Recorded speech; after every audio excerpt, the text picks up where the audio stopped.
As a result of deployment of communication infrastructure in electric power industry, it faces numerous threats and vulnerabilities.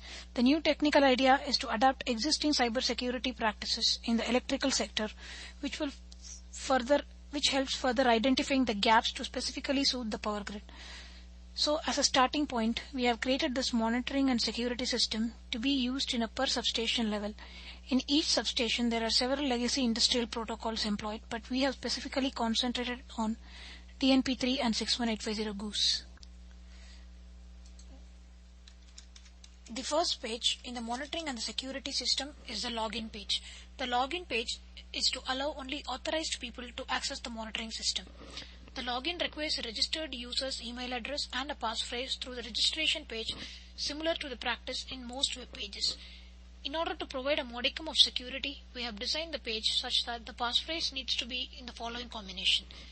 It should be longer than 6 characters with at least one uppercase character and at least one lowercase character and at least one one-digit number. The monitoring and security system consists of 4 main tabs: the Overview tab, the DNP3 tab, the Goose tab, and the Security tab.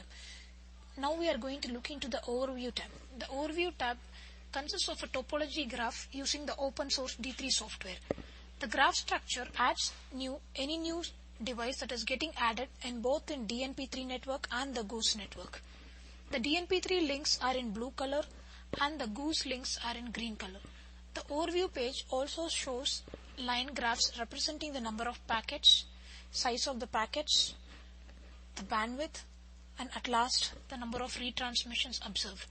All of these parameters are plotted over a bin of 1 second over a period of 120 seconds.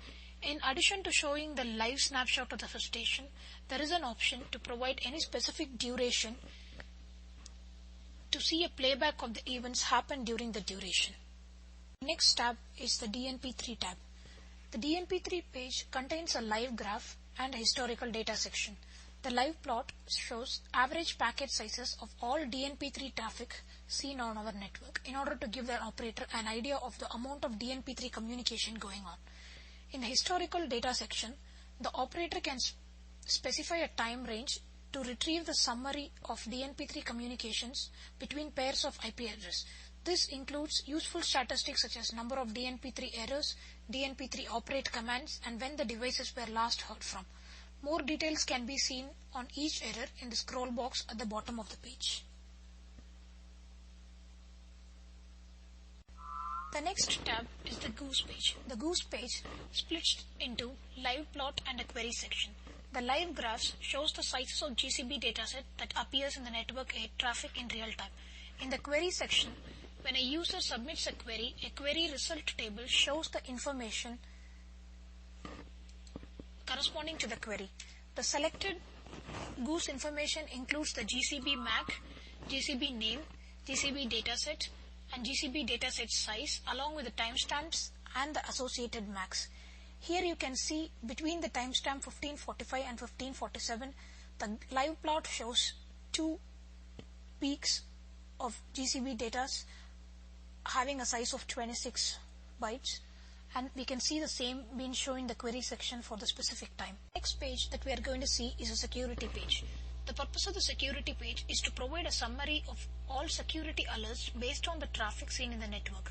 A user specifies a time range to retrieve a table summarizing the number of alerts as well as a scroll box containing more details on each alert. Alerts are generated when insecure protocols are detected and when round-trip times between devices change dramatically. The last page of the monitoring and security system is a security configuration page. Security configuration page allows an operator to train the RTT alert system based on a time range of observed traffic. Another feature of this page is the option for the user to generate rules for slot IDs based on the traffic patterns seen in the specified time range. So thus, as we suggested at the beginning of this presentation, the monitoring and security system is just a starting point.